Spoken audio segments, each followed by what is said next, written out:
Yes guys, how's it going? Welcome back to a new video. The World Cup is just around the corner, so we are going to do my World Cup predictions video. We are going to go through all of the group stages all the way up to the final and try and predict who we think is going to win the World Cup this winter.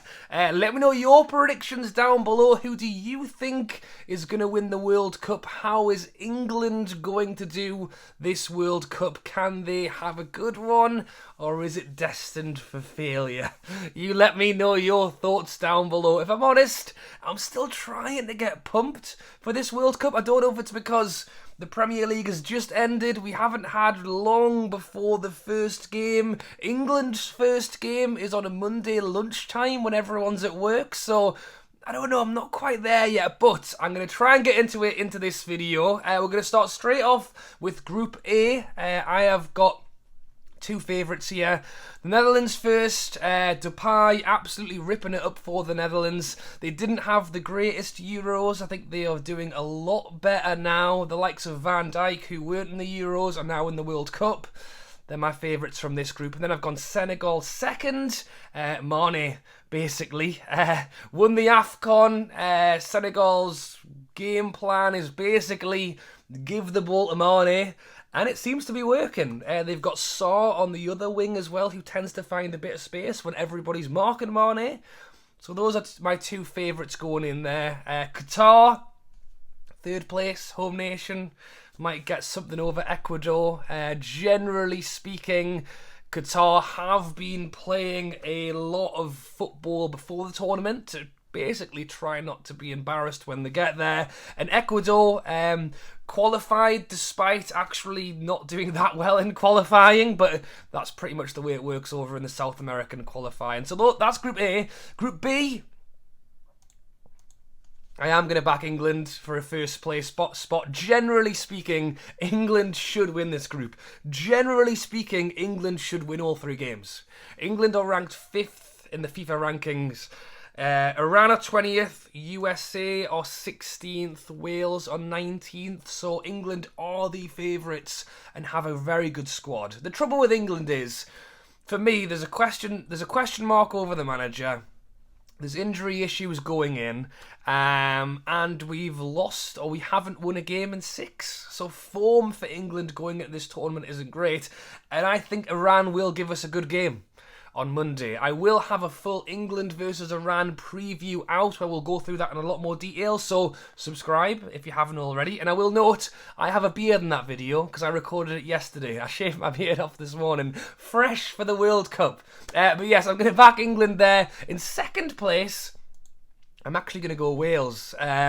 Gareth Bale's last tournament, you would imagine. There's quite a few players that will go through here that you would imagine will be the last tournament for, almost the end of an era for a few countries. And I think it's similar with Wales. They've done really good to get to the World Cup, the first one in a very long time. I think over 30 years since the last one. And Gareth Bale's the man they are going to hope to try and take them through this tournament. After that, I guess USA or Iran. I mean, third and fourth don't actually matter. USA, I've got a young squad, up and coming. I've got some good players in there.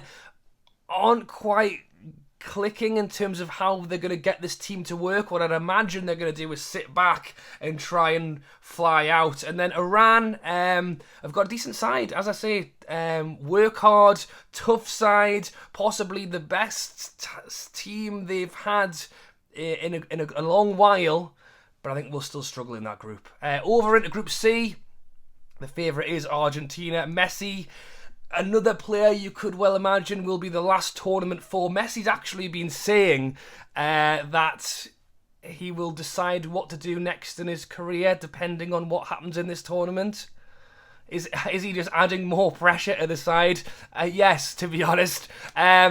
The thing is with Argentina, it's not just Messi. They do have other good players in there.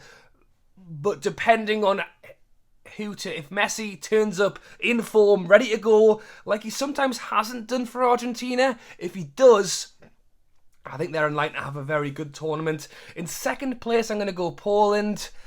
Lewandowski, and another player that you will probably imagine is his final World Cup. Lewandowski actually plays slightly different for Poland, unlike Barcelona, where he just stands on the pen spot and just kicks the ball in the net. He has to do a lot more for Poland. He has to drop off. He has to help get the ball. But generally, Poland are a decent side. Lewandowski is the main man there, though, and they are relying on him putting the ball in the goal as well. After that, I'll go Mexico. Mexico is quite a well-rounded squad, quite a good team squad. I wouldn't say necessarily have the superstar like Argentina have Messi and Poland have Lewandowski. I think the player is probably Alvarez, the Ajax centre midfielder, who will no doubt do his best to kick Messi and Lewandowski all over. Could Mexico sneak in ahead of Poland? Yeah, I can see it, but I'm going to back Poland there. And then Saudi Arabia down in fourth place. Generally, you'll find with a lot of these groups that there isn't a lot of hope for the fourth place team. But, like we've seen in other tournaments, there can certainly be some unexpected outcomes. On to Group D now. The favourites for many will be France. But Denmark is creating a lot of excitement right now. In terms of France, the likes of Mbappe are presumably going to run the show. It's crazy to think that he's still 23. Mbappe is still 23. It feels like he's been around for years and years already. One thing with France, as Mbappe and the younger players are coming through and the older players are kind of moving on, they are starting to mould the team around Mbappe a lot more. What France tend to do is not necessarily be defensive, but potentially play more defensive like, so that basically Mbappe doesn't have to defend. It just allows him and the more forward players to really kind of just go for it, and I expect that in this game. The thing is, with the French manager, they don't always let go. They do kind of play that reserved football, similar, you could say, to Southgate. Despite France having these ridiculous superstars, will still try and play defensive. When they let off the lead, they can score. But it'll be interesting to see how they actually go into these games.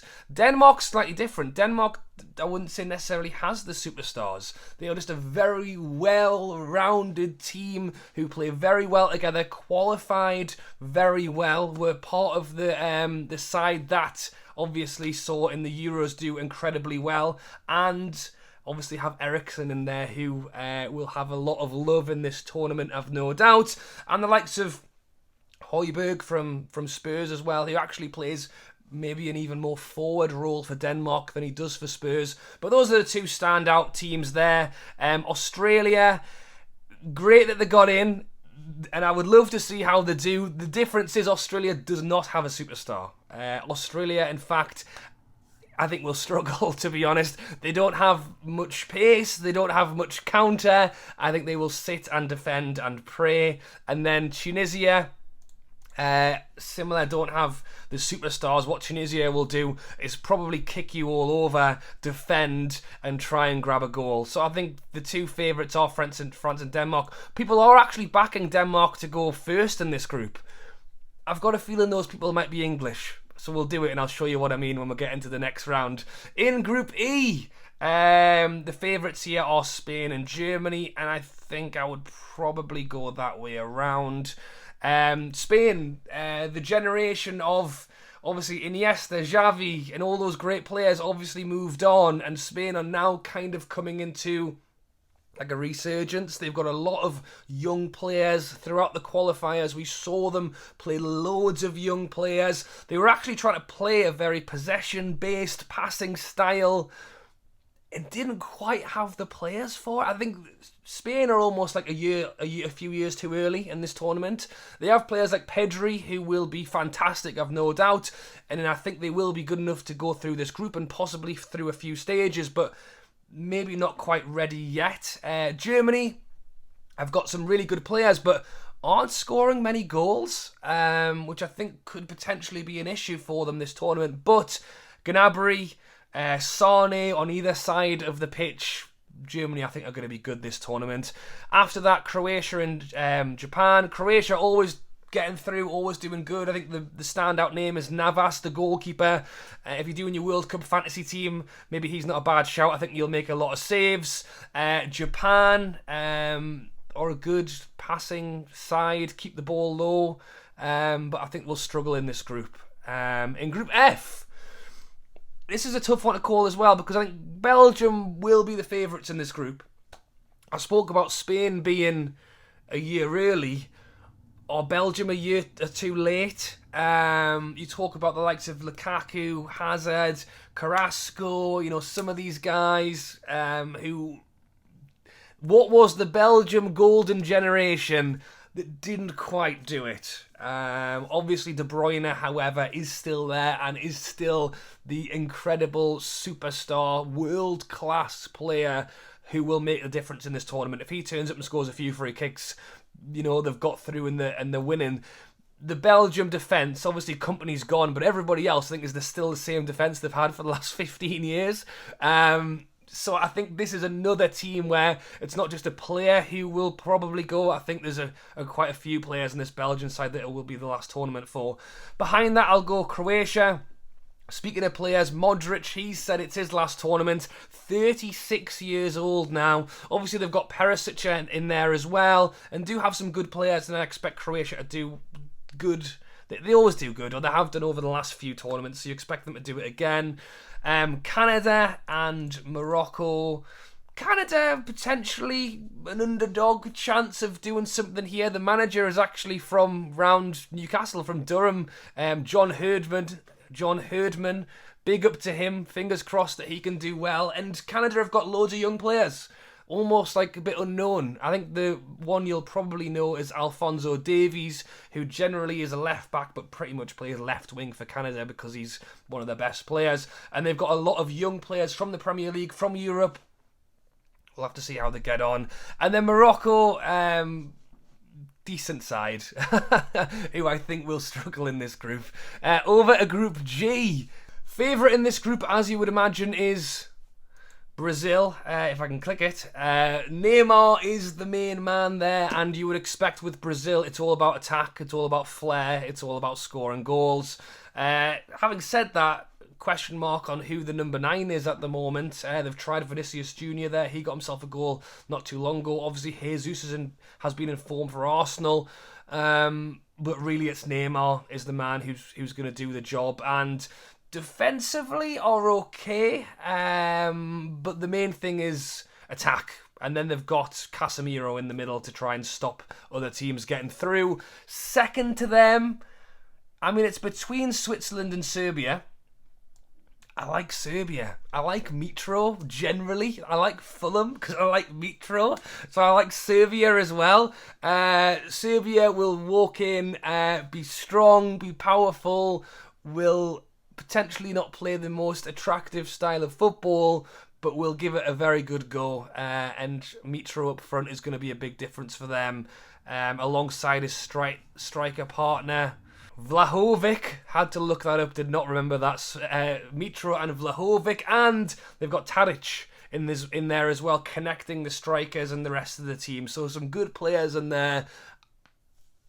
Serbia underdogs for me.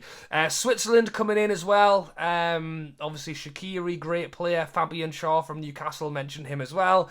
I think these two here, I think Brazil will go through.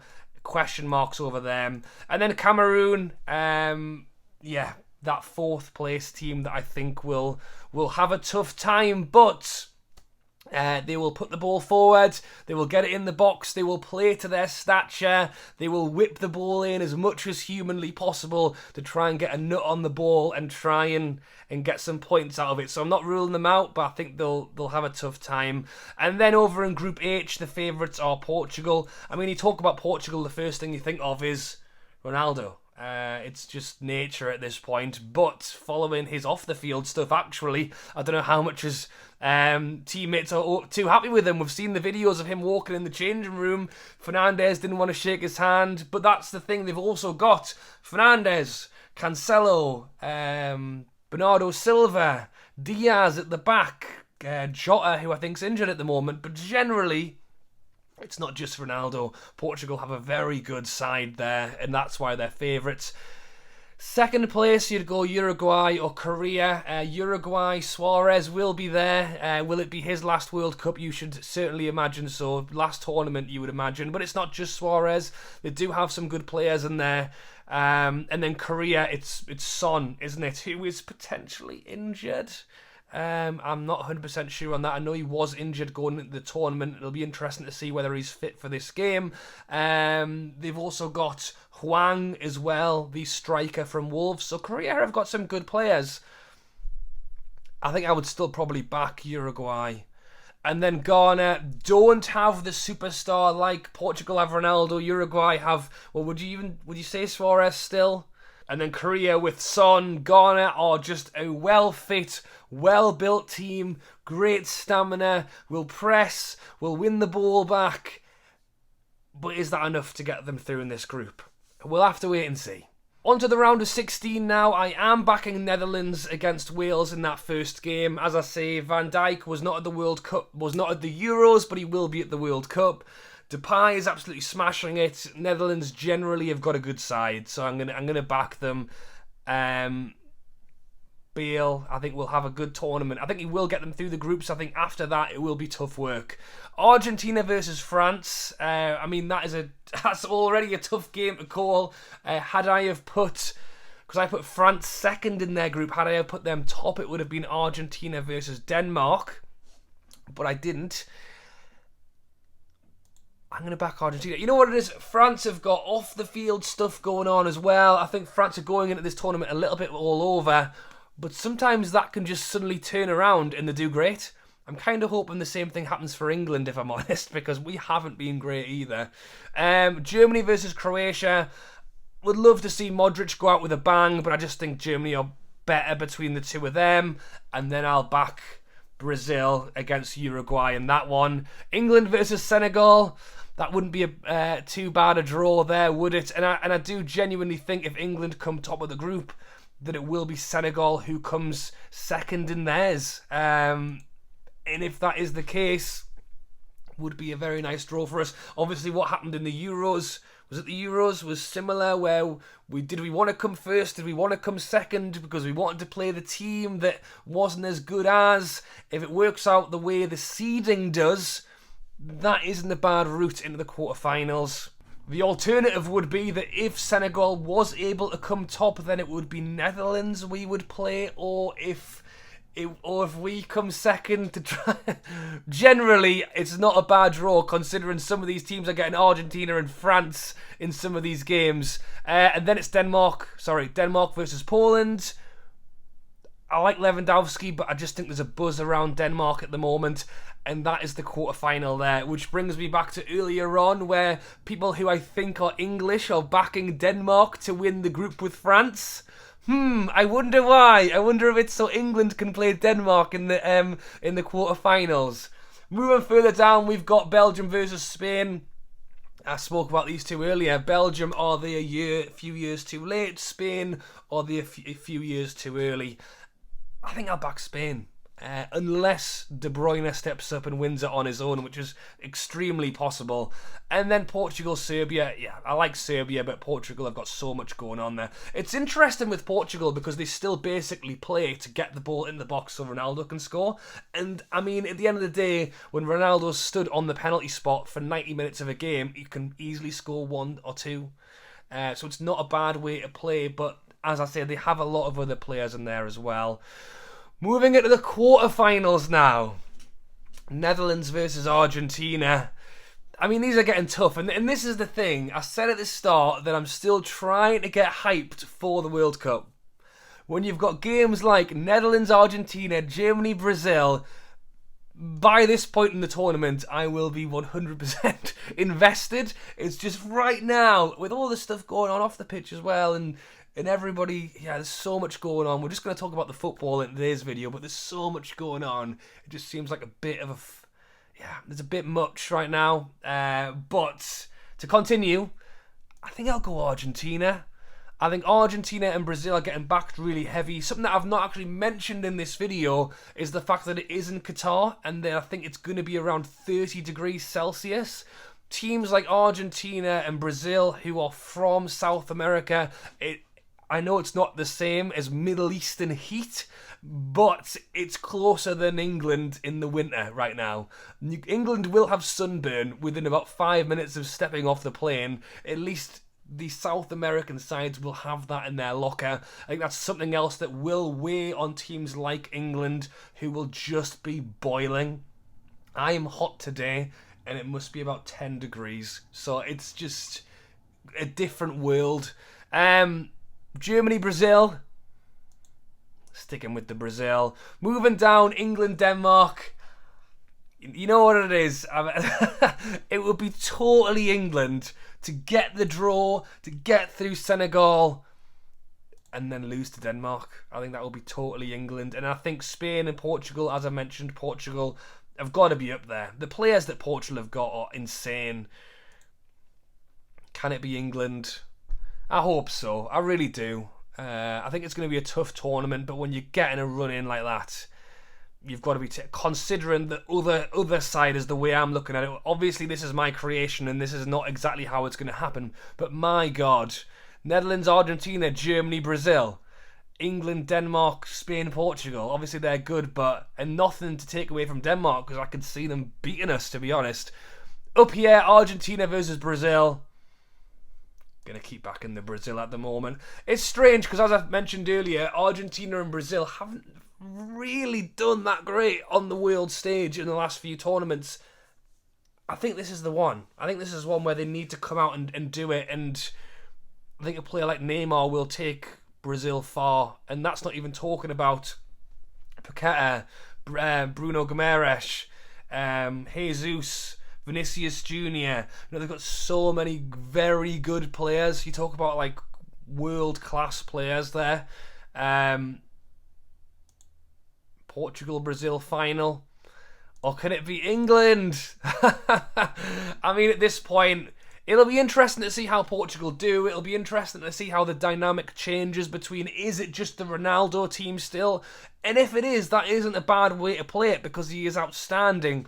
But he hasn't been playing well for Manchester United. He has been spitting his dummy out off the pitch. Where is his head at? In fairness with Ronaldo, I think his head will be 100% concentrated on this. I'll be interested to see how Bernardo Silva and stuff do as well. And then to finish it off, England win the World Cup. I don't know. Brazil. Yeah, that's where I'm going. Let me know your thoughts on that prediction down below. Obviously, it's very tough to kind of take your way through it. And as I say, it's quite tough to be an England fan and to actually keep the faith in that.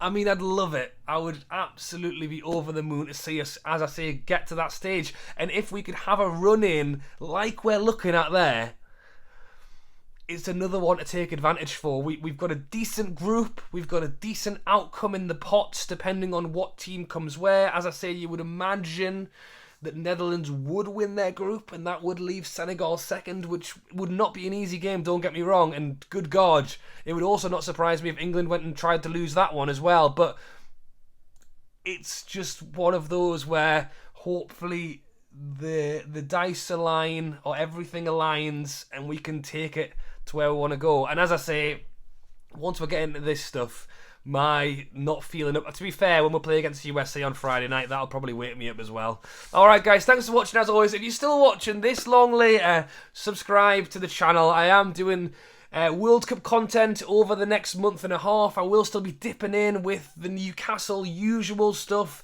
I have got some Newcastle videos planned that I'm hoping you guys are going to enjoy. I am a Newcastle fan if you're new to the channel. But I do football content generally and hope to do lots on England and the World Cup.